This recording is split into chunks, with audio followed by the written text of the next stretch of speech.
No domestic worker had ever managed to stay employed at that immense residence for long.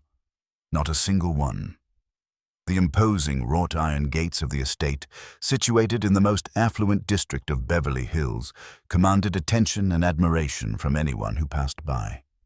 Each cobblestone along the long driveway seemed to possess a pristine sheen, as if untouched by human passage. Magnificent palm trees, flanking the path at regular intervals, swayed their fronds with a stately grace, offering a welcome that felt reserved for royalty. Beyond them stood the immaculate white edifice, a structure of grand proportions, formidable and coolly distant. It resembled a stronghold for the affluent, its perfection bordering on the unreal. Yet, within those walls, a silent conflict was unfolding. At the epicenter of this struggle was the young mistress of the household, Meline Bradford.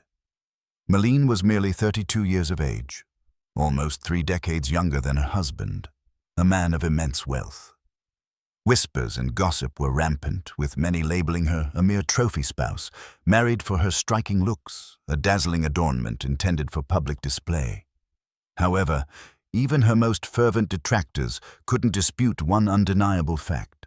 She was breathtakingly beautiful, tall and slender, her golden hair styled to absolute perfection. Meline's piercing blue eyes conveyed an aura of authority and an unsettling hint of danger. Her movements were not merely walking.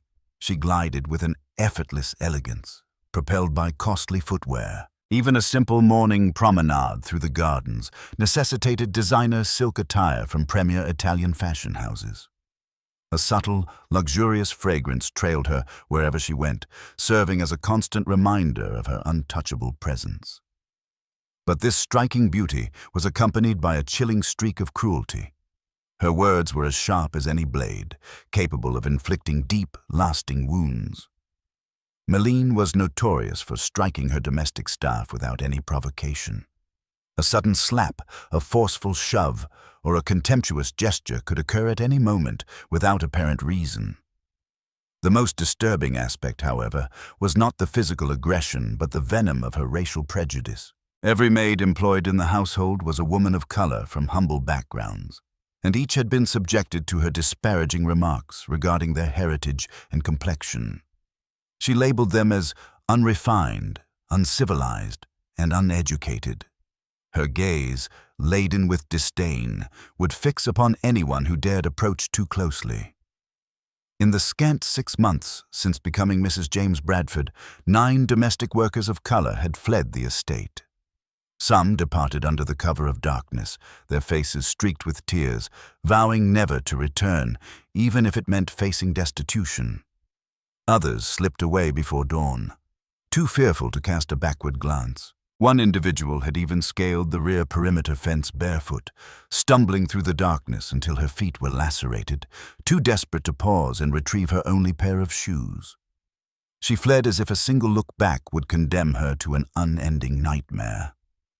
These women had all faced significant life adversities prior, but the profound humiliation and ingrained prejudice from Meline proved to be their breaking point. They surrendered, escaping a purported paradise that was, in reality, a harrowing ordeal. Neighbors began to speak of a supposed curse afflicting the Bradford mansion, one that prevented any domestic worker of color from remaining for more than a month. Some even cautioned young women against accepting employment there, fearing lasting emotional scars. Meline herself dismissed these tales entirely. To her, it was simply a matter of hiring and dismissing staff. Domestic workers were mere disposable instruments, no different from her collection of jewelry, replaceable at her whim. Each morning, she awoke in her opulent bed, surrounded by an environment of flawless perfection. Yet, behind those icy blue eyes lay an unsettling void. Even billionaire James Bradford, the most influential man in Beverly Hills, remained conspicuously silent regarding his young wife's cruel behavior. He immersed himself in his professional pursuits, maintaining a deliberate distance from domestic affairs. As long as the household remained impeccably maintained and his public image unblemished, Meline's continuous turnover of domestic staff was of little concern to him. However, the so-called curse was about to encounter its inaugural, significant challenge. This was because a new individual was about to cross those imposing iron gates, a young woman of color possessing determined brown eyes and an unyielding spirit. Her name was Jasmine Carter. Unlike the others who had preceded her, Jasmine had not arrived to conceal herself or to yield. She had come prepared to confront the situation head-on, to persevere through any hardship, regardless of the toll on her patience or the pain she might endure. Her arrival would irrevocably alter the Bradford estate. That particular morning, soft, golden sunlight filtered through the dense rows of palm trees, casting an almost painterly glow upon the stone-paved driveway leading to the Bradford residence. Yet, for Jasmine Carter, this gentle illumination offered no solace for the knot of anxiety tightening within her. Standing before the formidable gates, she regarded the pristine white mansion with a mixture of awe and trepidation. Slung over her shoulder was a small, well-worn fabric satchel containing only a few plain changes of clothing and a photograph of Isla, her young daughter, lying in a hospital bed at the South Los Angeles Medical Center. Isla was the compelling reason Jasmine was present, the driving force behind her willingness to step into what everyone else described as hell, disguised as paradise. Isla had recently celebrated her 8th birthday but had never experienced a typical childhood. Her delicate heart required surgical intervention as soon as possible. Jasmine was acutely aware of this necessity, but she also recognized that the substantial cost of the procedure far exceeded her financial capabilities. Consequently, despite all the cautionary tales she had heard concerning the young mistress of the house, Meline Bradford, Jasmine had opted to wager everything on securing this position. 3 months, she reassured herself, pressing the intercom button on the gate. Just 3 months, and Isla will have a chance to live. The gate swung inward, revealing Margaret Davis, the Bradford family's long-serving housekeeper. Her countenance was as cold and unexpressive as carved stone. Margaret's gaze scanned Jasmine from head to toe, lingering unnervingly on her dark complexion, as if it were a defect to be noted and recorded. "Follow me," Margaret instructed curtly, offering neither a greeting nor an introduction. As Jasmine stepped into the courtyard, she sensed the scrutiny of additional eyes upon her. Ben Thomas, the chauffeur, stood beside a gleaming black Mercedes, his sharp gaze appraising her as if calculating her potential duration of employment. From the kitchen window, Nancy Owens, the notoriously stern head cook, observed with her arms crossed, her expression detached, as though Jasmine were merely an inconsequential passer-by. All of them were white, and their collective gaze conveyed a singular, unspoken message. "You are not welcome here." Margaret led her into the opulent living room, where the white marble floors reflected light with a brilliance suggesting they had never been trod upon. Before departing, Margaret issued a brief directive. "Clean the floor. Madame will be down shortly." There were no further instructions, no context, simply a cold command. Jasmine understood the underlying implication. This task was not merely about cleaning. It was a stark reminder of the predetermined place they believed she occupied. Silently, she retrieved a cloth, knelt, and commenced wiping the floor with slow, meticulous movements, ensuring not a single particle of dust remained. "Do it well. Don't lose this job," she whispered to herself.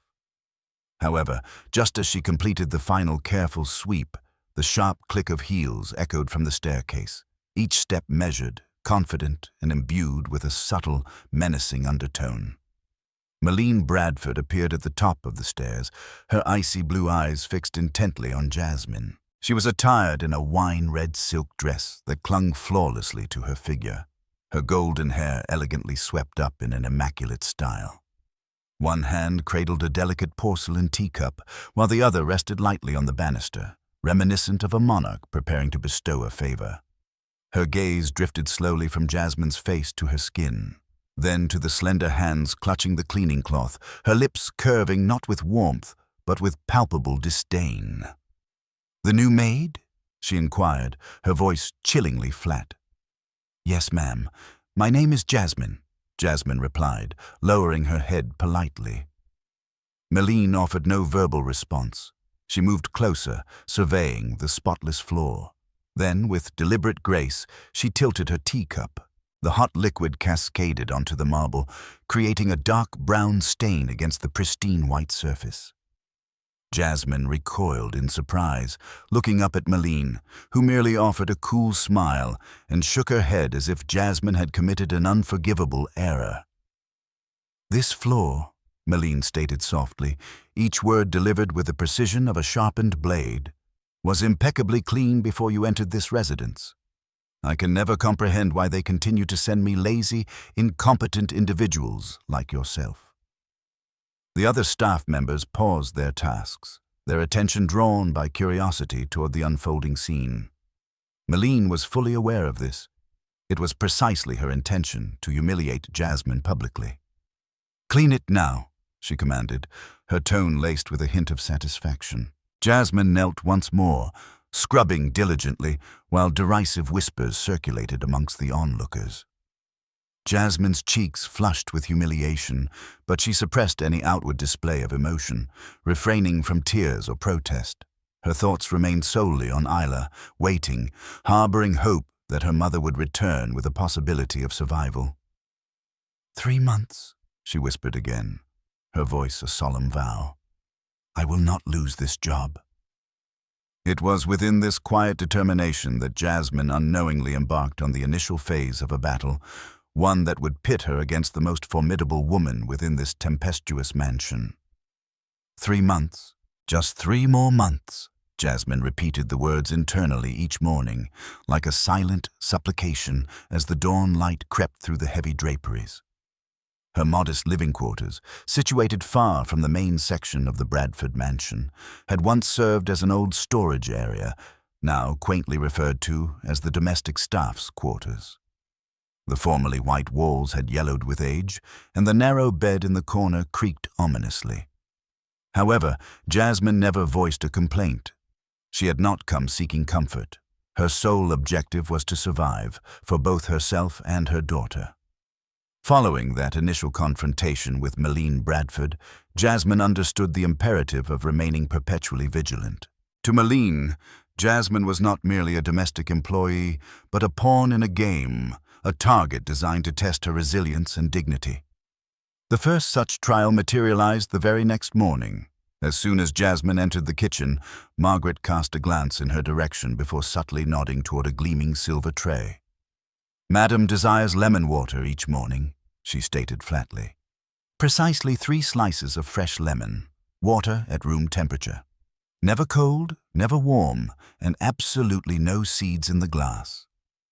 Jasmine acknowledged this with a quiet nod, selecting the freshest lemons from the ornate silver bowl on the counter. She squeezed the juice into a glass, meticulously removing each tiny seed with the tip of a silver spoon. Her hands, though slender, remained steady, her focus unwavering. Upon presenting the perfectly prepared glass of lemon water on the tray, Nancy, the cook, offered a brief, surprised look, as if Jasmine had not been expected to successfully complete such a seemingly straightforward task. However, when Jasmine delivered the drink to Meline's bedroom, the young mistress did not even spare her a glance. Meline lifted the glass, took a small sip, and immediately contorted her features into a frown, as though she had ingested something repulsive. "Too cold," she declared sweetly, her tone laced with palpable malice. "Was I not explicit enough, or is your memory as deficient as your performance?" A blush of embarrassment rose to Jasmine's cheeks, but she quickly bowed her head. "I sincerely apologize, ma'am. I shall prepare it again immediately." She was granted no such opportunity. In an instant, Meline's hand moved with swiftness, sending the glass crashing to the floor. Fragments of glass dispersed, and the chilled lemon water splattered across Jasmine's feet, causing a stinging sensation against her skin. "Clean it up," Meline commanded, her voice resonating throughout the room. "I have no desire to step upon your carelessness." Jasmine knelt, the sharp shards of glass pricking her fingers as she collected them. She offered no tears, no complaints, simply continued cleaning until every last drop had been removed. Within her mind's eye, she saw only Isla's faint smile, her pale face resting in that hospital bed. That vision served as the sole anchor maintaining Jasmine's composure. Meline observed her, the corners of her lips curled in a peculiar expression of contentment. Jasmine's quiet fortitude appeared to invigorate her, prompting even more severe tests. In the ensuing days, Jasmine rose before dawn, meticulously cleaning every corner of the mansion to ensure not a trace of dust remained. Nevertheless, regardless of the flawless execution of her duties, Meline consistently found a pretext to humiliate her in the presence of the other staff. One afternoon, as Jasmine was meticulously polishing a priceless crystal figurine in the drawing room, Meline paused beside her. "Are you certain your hands are sufficiently clean to handle that?" she inquired loudly, ensuring her words reached everyone in earshot. "I have heard that individuals of your background are not particularly hygienic. I trust you are not contaminating my possessions." Soft chuckles rippled through the nearby staff, their curious gazes a sharp jab at Jasmine's pride. She kept her head lowered, suppressing the sting of hurt, and continued polishing as if she had heard nothing. Meline moved closer, lowering her voice so that only Jasmine could discern it. "I will not cease my efforts until you grasp the hint and depart this residence." The words were sharp and glacial, but Jasmine lifted her gaze briefly, her expression conveying quiet resolve and a hint of sorrow. "I will endeavor to do my utmost, ma'am," she responded calmly, her composure so unexpected that it momentarily stunned Meline. "Good," Meline stated, regaining her composure, "because I have only just commenced." As Meline's proud figure receded down the wide corridor, Jasmine took a deep breath, steeling herself. Each day she remained, each indignity she endured, brought her one step closer to saving Isla, the daughter she cherished more than her own existence. Meline had indeed warned that she had only just begun, and her pronouncement proved accurate with unsettling speed. The atmosphere within the Bradford mansion intensified, reaching a point where Jasmine could no longer track the passage of days. On Thursday morning, she awoke at her usual hour before sunrise, the dim light barely sufficient to guide her as she gathered the necessary items for another day's labor. However, something felt distinctly different. The wardrobe door, habitually secured tightly, was now slightly ajar. A prickle of unease ran down her spine as she approached and pulled it open completely. It was empty. The dark blue maid's uniform she always meticulously hung the previous evening had vanished. In its place, suspended from the wooden hanger, was a sheer white silk nightgown, so diaphanous it appeared on the verge of disintegrating in her grasp. For a prolonged moment, Jasmine remained frozen, her heart pounding audibly in her ears. The unspoken message behind this act was unequivocally clear. You are nothing more than a disposable plaything in this household. Taking a deep, steadying breath, she closed her eyes and regained her composure. She could not allow Meline to witness her distress. She would not grant her that satisfaction. With measured calm, she turned toward the bed and retrieved a faded t-shirt and worn jeans, the attire she had worn prior to accepting this position. As she entered the mansion's main dining area to commence breakfast preparations, the staff's curious gazes fixated upon her. Margaret, the stern housekeeper, displayed undisguised surprise tinged with disdain. Nancy and Ben exchanged hushed comments, casting furtive glances laced with silent mockery, but their reactions paled in comparison to the moment Meline made her entrance. She swept in, adorned in a flawless emerald gown, her gaze immediately locking onto Jasmine's attire. Within seconds, her expression transformed. "What is the meaning of this?" she demanded, her frigid tone a blend of irritation and hauteur. She advanced, as if inspecting damaged merchandise. "I apologize, ma'am," Jasmine replied before Meline's temper could erupt. "My uniform appears to have gone missing, so I was compelled to wear my own clothing today." Meline paused, then emitted a low, derisive laugh that echoed through the vast chamber, drawing every eye. "Oh, is that so?" she inquired sweetly. venom infusing her words. Or perhaps you simply find attire such as that more comfortable. Individuals like yourself are likely accustomed to such garments by now. Murmurs rippled through the assembled staff, but Jasmine remained perfectly still, her gaze fixed on an indistinct point ahead. She understood Meline's deliberate attempt to provoke her, but she refused to grant her the satisfaction. Jasmine's silence only amplified Meline's mounting frustration.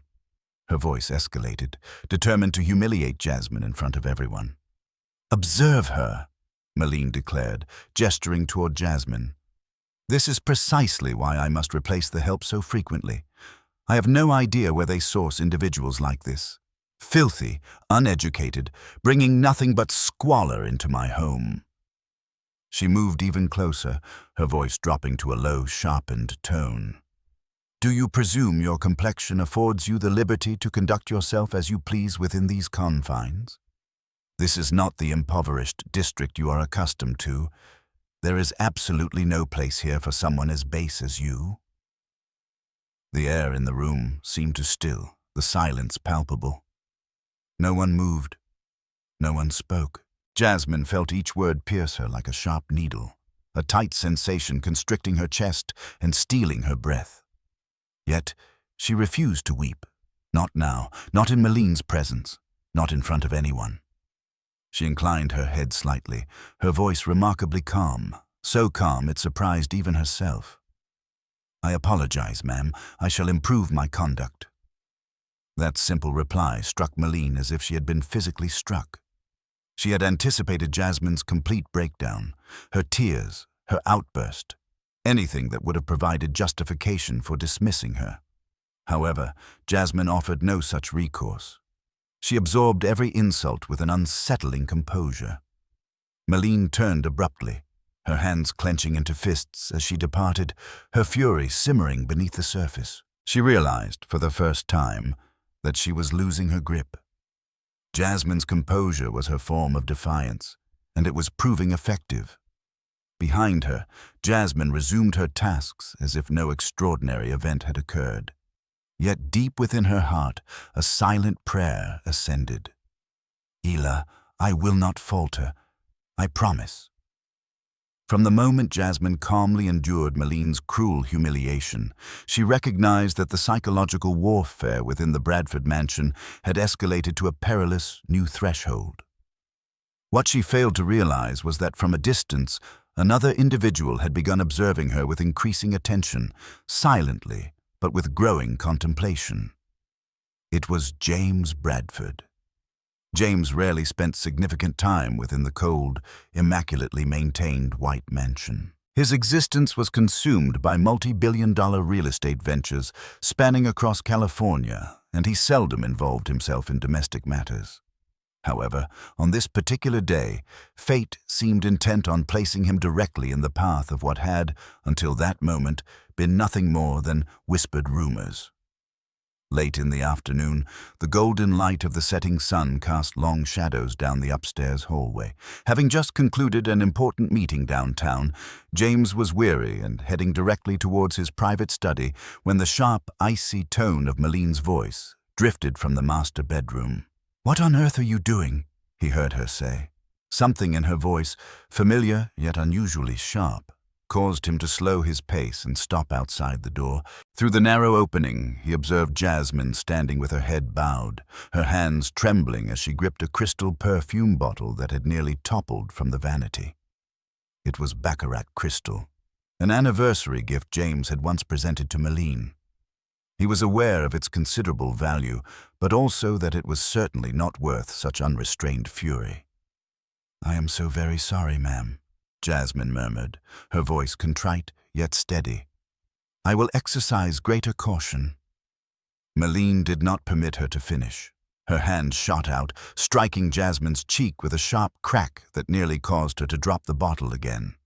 "Careful," Meline hissed, her icy blue eyes flashing with anger. "Do you comprehend its worth?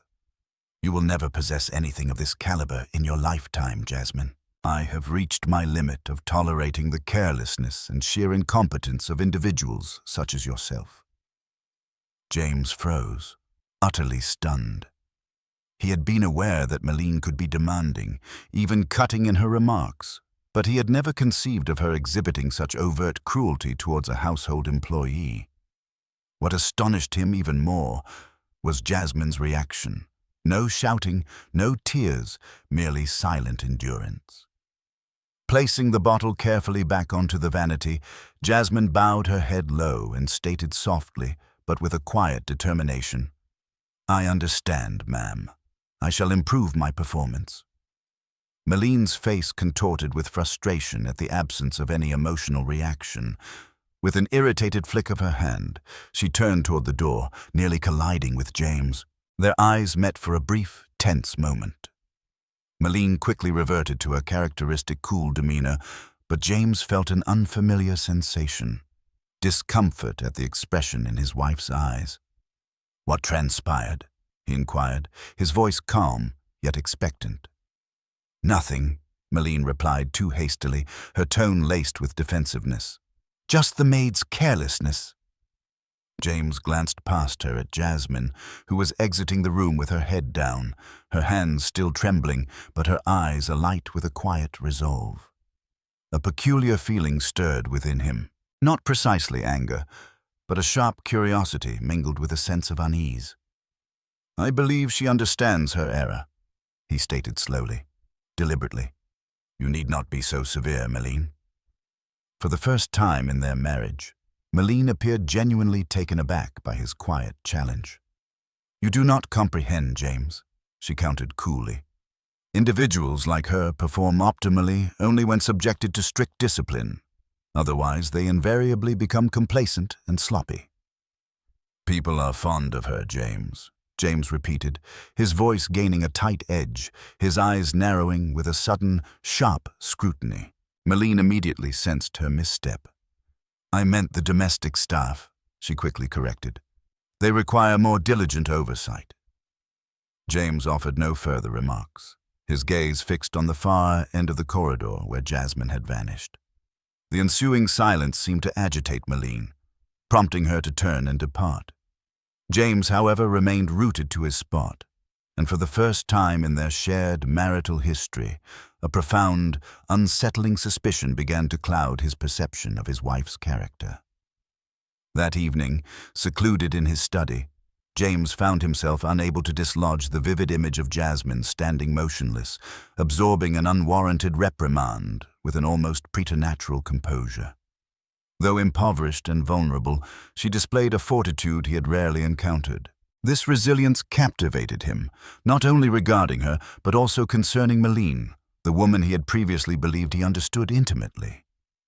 Gazing out the window, James silently resolved to observe Jasmine more closely from the following day forward.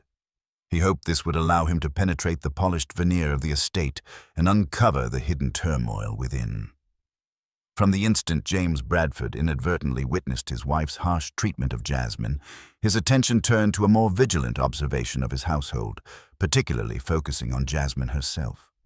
She was a woman of color, appearing delicate, yet possessing an inner strength he couldn't precisely articulate.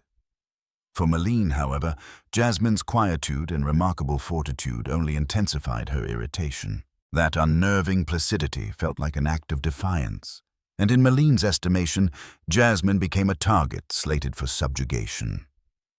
In the ensuing days, the Bradford residence transformed into a stage for a series of peculiar incidents, all seemingly directed squarely at Jasmine. One evening, as she served dinner to James and Meline in their opulent dining chamber, Meline abruptly rose. With a subtle yet calculated movement, she tipped a carafe of red wine, causing it to cascade across an exquisite cream-colored Persian carpet in a vivid crimson stain. "Why would you position the wine goblet so carelessly, Jasmine?" Meline demanded, her countenance contorted into a display of feigned indignation. Every member of the household staff turned their gaze toward Jasmine, some with evident consternation. From his vantage point at the head of the table, James observed Jasmine, anticipating a display of anger, a protest, or perhaps even tears. Instead, she simply inclined her head and quietly began to dab at the spreading stain. "I apologize, ma'am.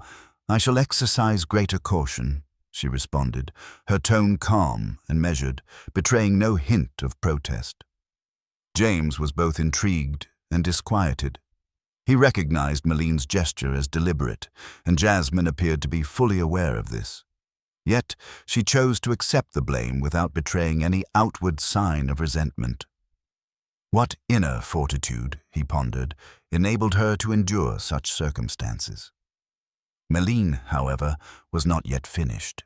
Several days later, as Jasmine meticulously cleaned the drawing room, Meline entered carrying a rare antique urn.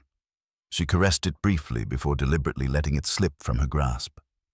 The priceless artifact shattered into countless glittering fragments upon the marble floor. The resounding crash echoed through the hallway, drawing the attention of the household staff. Meline confronted Jasmine, her outrage meticulously performed. "You are so utterly inept, Jasmine. Do you have any conception of the value of that vase? I fail to comprehend why they retain your services. You are a disgrace to this household." The other staff members stood frozen, their glances a mixture of commiseration and curiosity. Each individual present understood Meline's action to be intentional, yet none dared to intercede on Jasmine's behalf. The silence was palpable, thick with the sound of Meline's rapid, indignant breaths. James, positioned just inside his study doorway, witnessed the entire episode.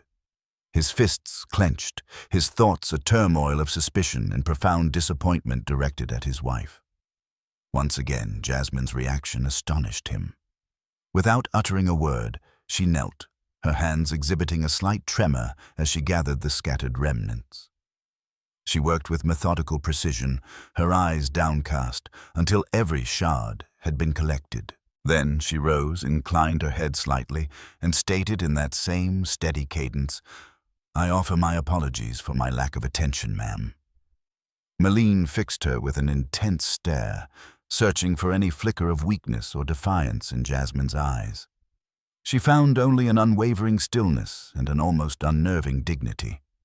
Frustrated and thwarted, Meline spun around sharply and departed, leaving Jasmine standing erect in the center of the room. From his vantage point, James found himself unable to divert his gaze from her. Why did she refrain from weeping? Why did she not retaliate? Why did she remain present in this household at all? Even the other members of the staff began to perceive her differently. Where they had once looked upon her with disdain due to her complexion and her humble station, they now harbored a grudging admiration. Margaret Davis, the stern and meticulous housekeeper, softened her expression whenever Jasmine passed. Nancy and Ben ceased their whispered conversations behind her back. They observed her quietly, with an almost reverent regard.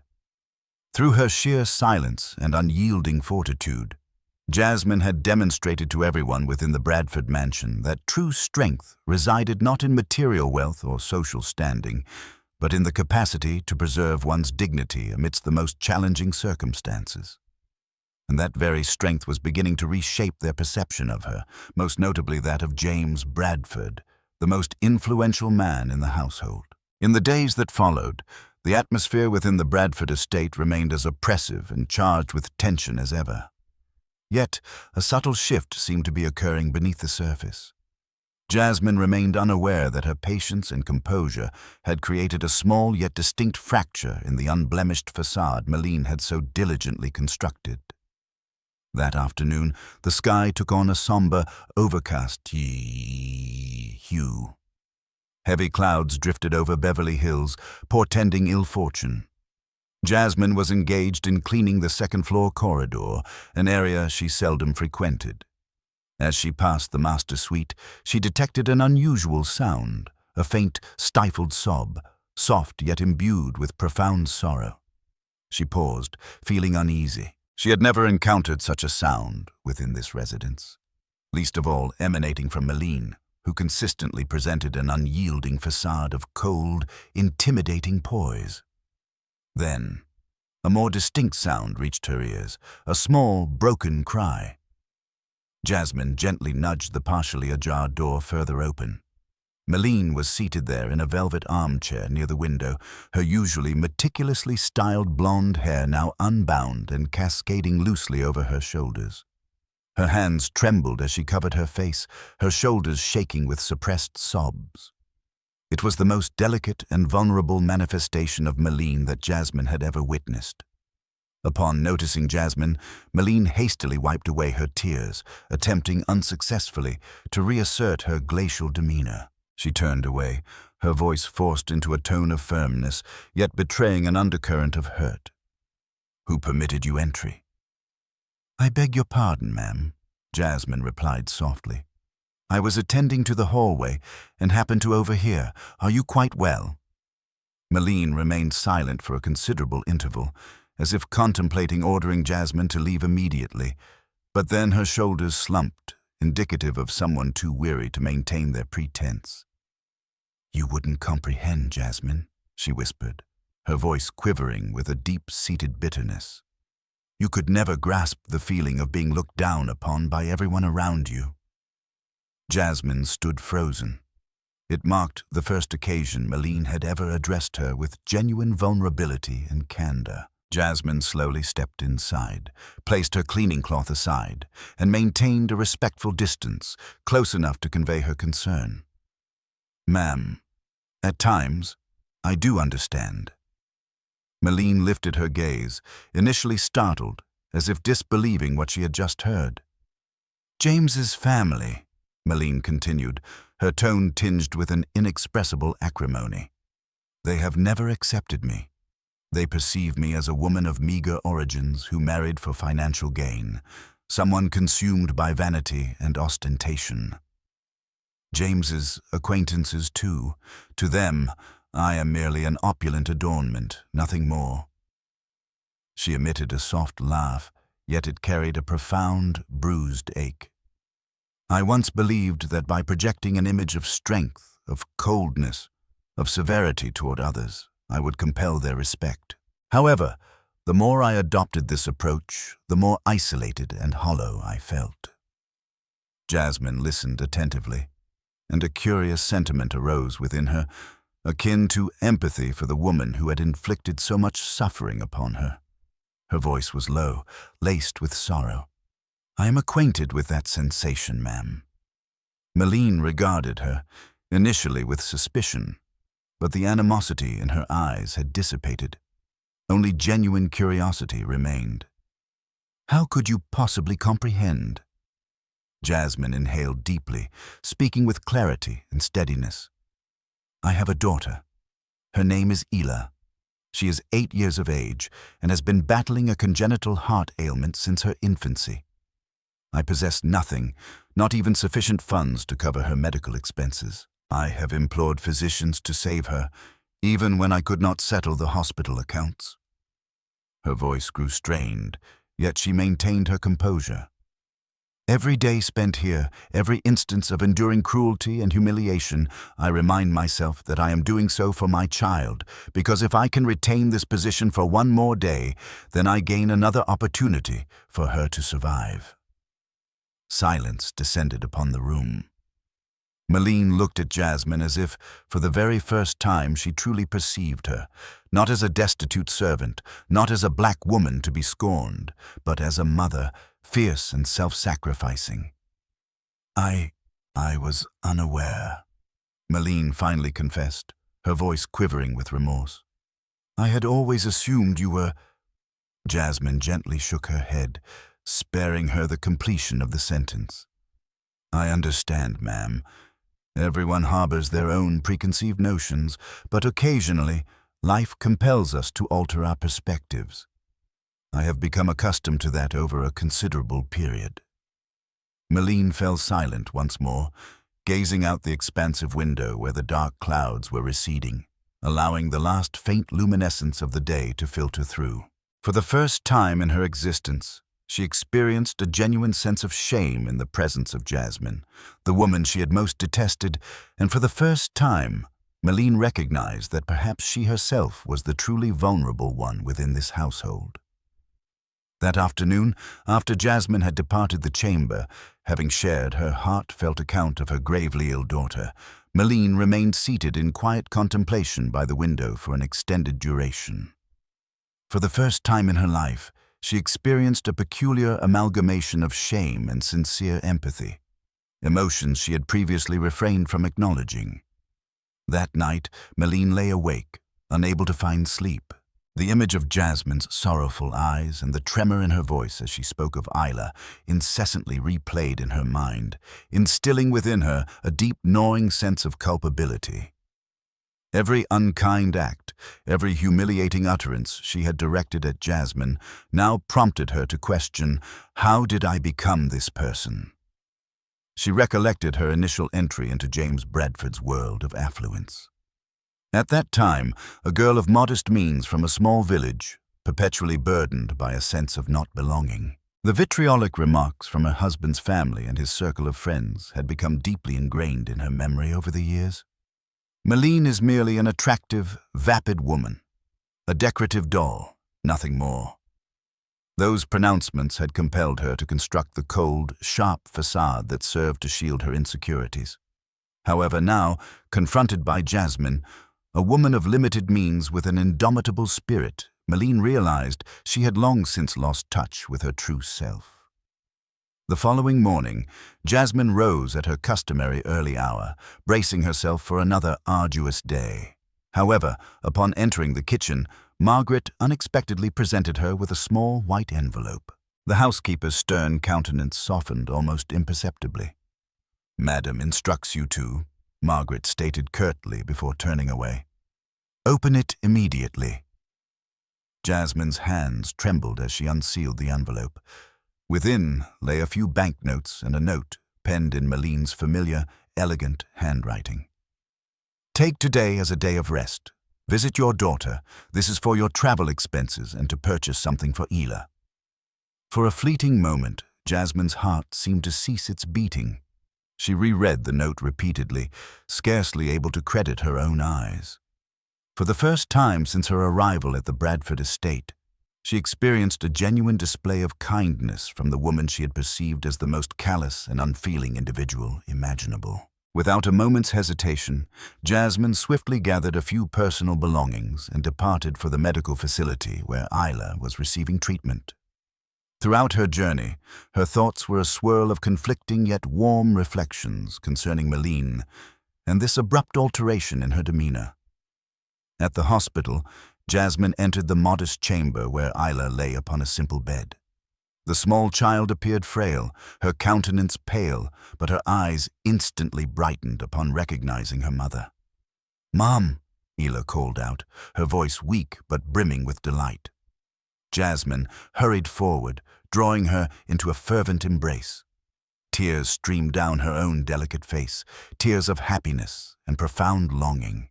It had been weeks since her last visit, and each time she had only been able to see Isla via a phone screen, a circumstance that had deeply wounded her. But today, thanks to Meline's unexpected gesture, she could hold her daughter close and feel her warmth. "I missed you so much, Mommy," Isla whispered, her tears soaking into Jasmine's shoulder. "I was afraid you wouldn't return." "I am always here for you, Isla," Jasmine murmured, gently stroking her hair. "I will never leave you, regardless of what occurs."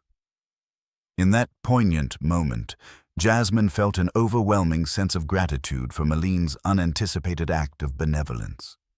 She began to perceive that beneath the veneer of coldness and cruelty might lie a heart that was wounded and in need of healing. That evening, back at the estate, Jasmine quietly resumed her duties as if no extraordinary events had transpired.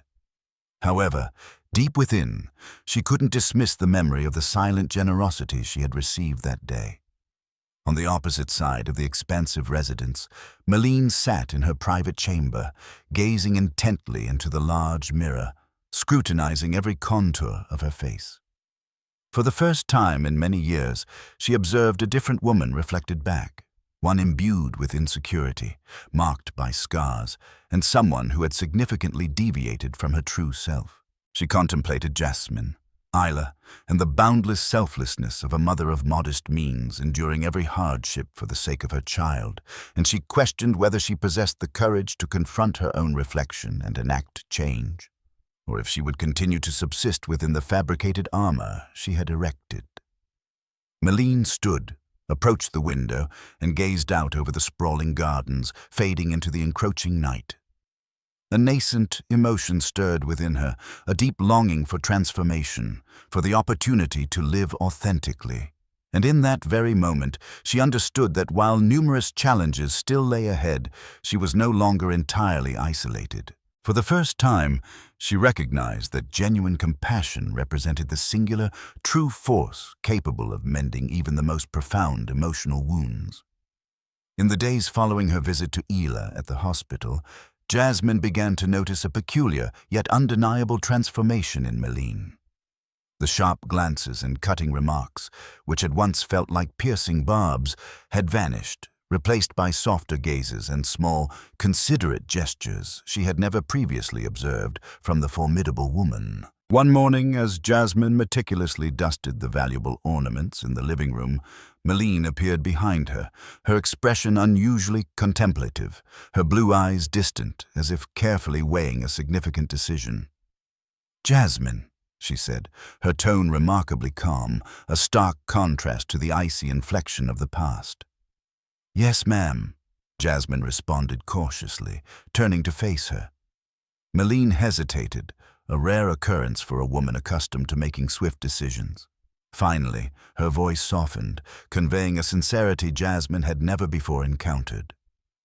"Tomorrow evening, I am attending a significant charity gala at the Beverly Wilshire Hotel. I wish for you to accompany me."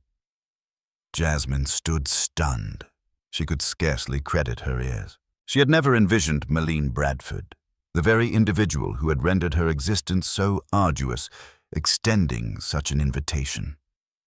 Stammering, she replied, "Ma'am, I am merely a domestic. I do not believe I am suited for such an occasion." Meline met her gaze, her voice steady and earnest.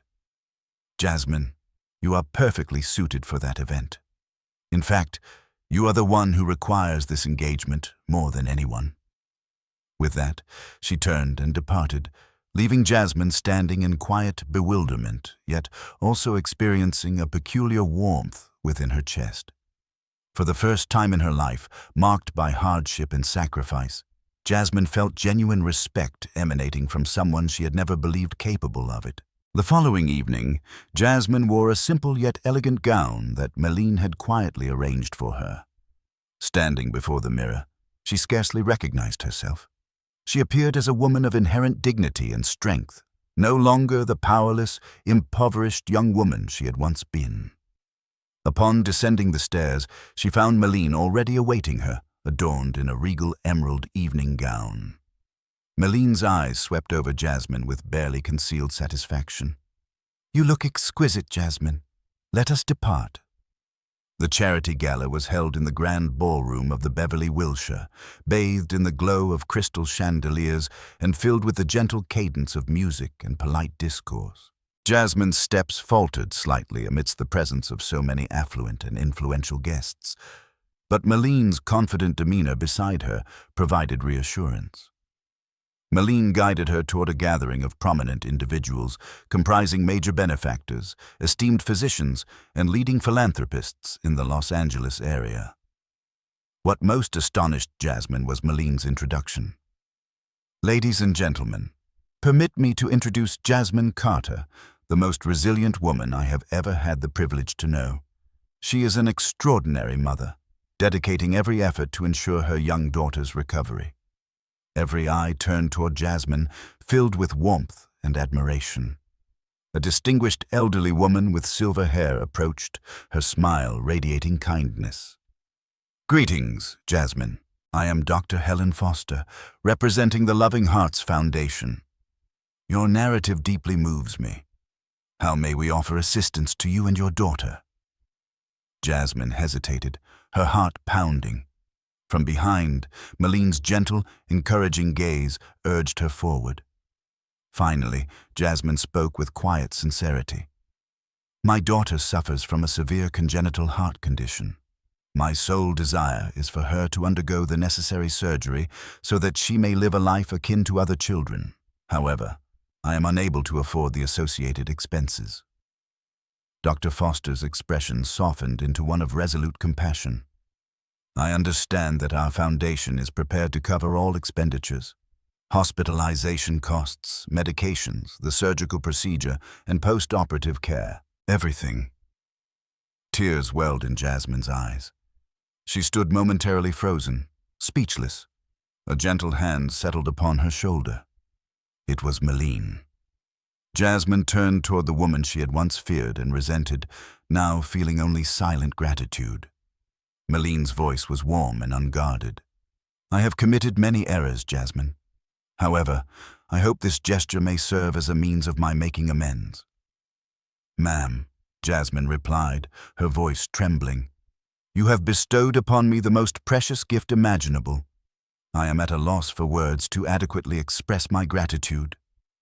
Meline gently shook her head and offered the most genuine smile Jasmine had ever witnessed. "No, Jasmine, it is I who should be thanking you. Because of your experience, I finally comprehend the extent of my past errors." And in that very moment, beneath the soft illumination of the grand ballroom, the two women, once separated by vast differences, stood united, bound by compassion, mutual understanding, and a shared aspiration for a new beginning. Following the enchanting evening at the Beverly Wilshire Hotel, a profound transformation began to permeate every aspect of Jasmine's life. The heavy, suffocating atmosphere that had previously pervaded the Bradford mansion gradually dissipated, supplanted by an atmosphere of hope, trust, and a deep sense of gratitude that had been conspicuously absent before. A few days subsequent to the charity event, Jasmine received a significant telephone call from the hospital. The gentle voice of Dr. Helen Foster resonated through the line. "We have finalized all necessary arrangements, Jasmine. Isla's surgery is scheduled for Monday morning.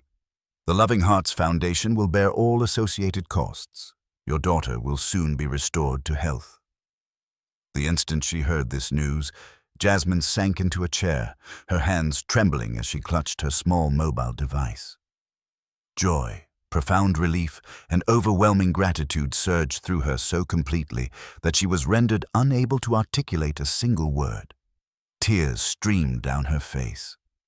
For the first time in years, she truly believed in the possibility of miracles. From the hallway, Meline observed quietly, a small, bittersweet smile gracing her lips, but she did not step forward or speak. She simply bore witness, experiencing an unfamiliar sense of inner peace. For the first time in her existence, she knew she was undertaking an action that was unequivocally right. On Monday morning, Jasmine awoke early, preparing to make her way to the hospital. For the first time since her arrival at the estate, every member of the staff greeted her with genuine warmth and palpable respect. Margaret, the typically stern housekeeper, had prepared breakfast for her and offered a subtle nod as she passed. "Good fortune, Jasmine. We are all holding positive thoughts for your daughter." Nancy, the notoriously reserved cook, regarded her with an uncharacteristic kindness. "Trust the medical professionals, Jasmine. Ila will be well." Ben, the chauffeur, who had previously exhibited open skepticism, volunteered to drive her himself. "I shall await your return here, Jasmine. Do not concern yourself," he stated sincerely. During the journey, Jasmine reflected upon Meline. She recognized that all the positive changes she had recently experienced had originated with her.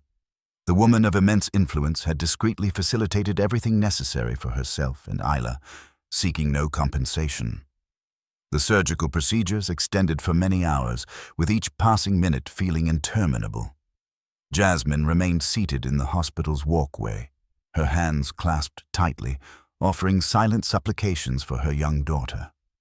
Eventually, the doors to the operating suite swung open, and Dr. T. Foster emerged, her smile radiating reassurance. "The operation concluded flawlessly, Jasmine. Isla will make a full recovery and regain her health shortly." Jasmine was overcome with emotion, tears streaming down her face right there in the corridor, her countenance illuminated with profound joy and thankfulness. Following all the trials and tribulations, she could finally envision her daughter with a genuine opportunity for life, the existence every child rightfully deserved. That afternoon, upon her return to the opulent Bradford estate, she was met with the unexpected presence of Meline at the entrance. The young lady of the house, formerly so aloof and severe, now regarded her with a look of genuine warmth. "Is Lila out of danger?" Meline inquired softly, her voice devoid of any pretense. "Yes, madam. The operation was successful. I am utterly indebted to you, Mrs. Bradford." Meline conveyed a subtle shake of her head, her gaze direct and filled with empathy. "Jasmine, your gratitude is not required. I am the one who should express my appreciation to you. You have been instrumental in helping me recognize numerous errors in my life." In the subsequent days, the perceptible change within the household extended beyond Jasmine and Meline. It permeated the entire staff.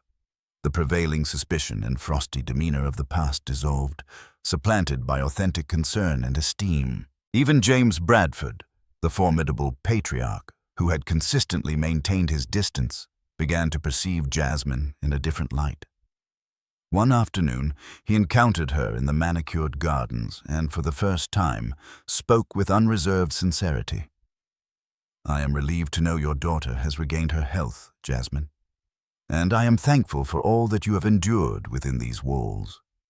You are deserving of the respect and acknowledgement of everyone in this residence." Jasmine offered a gentle smile, her spirit replete with serenity and appreciation. She recognized that all these remarkable occurrences had originated from the profound internal transformation within Meline. The woman who had once subjected her to so much distress had ultimately become the most significant benefactor in her life. And in that precise moment, Jasmine comprehended that true fortitude is not derived from authority, affluence, or outward appearances. It resides in the capacity to love, to forgive, and to genuinely comprehend one another. These were arduous lessons that both she and Meline had experienced considerable hardship in learning. The metamorphosis within the Bradford mansion was subtle, yet undeniably evident. What had previously seemed insurmountable had now materialized into reality. Gone were the disdainful glances, the hushed insults spoken behind Jasmine's back. In their stead were genuine regard, cordial interactions, and even gentle smiles she had never anticipated finding within this dwelling. Even Jasmine herself was taken aback by the shift. However, what astonished her most was Meline's evolving demeanor. The woman who had once inflicted so much pain upon her was gradually becoming her most steadfast source of support within this expansive home. One Monday morning, as Jasmine was engaged in her customary responsibilities, Margaret approached with her usual formality, but her eyes conveyed an unfamiliar gentleness. "The madam wishes to see you in her study without delay, Jasmine." A fleeting concern crossed Jasmine's mind, but she quickly composed herself and proceeded to the study. Meline was seated behind her desk, her expression serious, yet for the first time her eyes held a discernible warmth.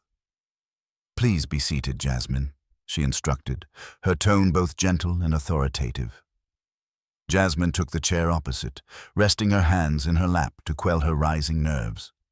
She had no inkling of Meline's intentions, but a deep-seated intuition told her this meeting would signify a pivotal moment in her life.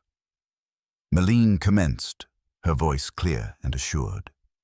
"I have spent considerable time reflecting over these recent days, Jasmine. I now recognize that my treatment of you was profoundly misguided.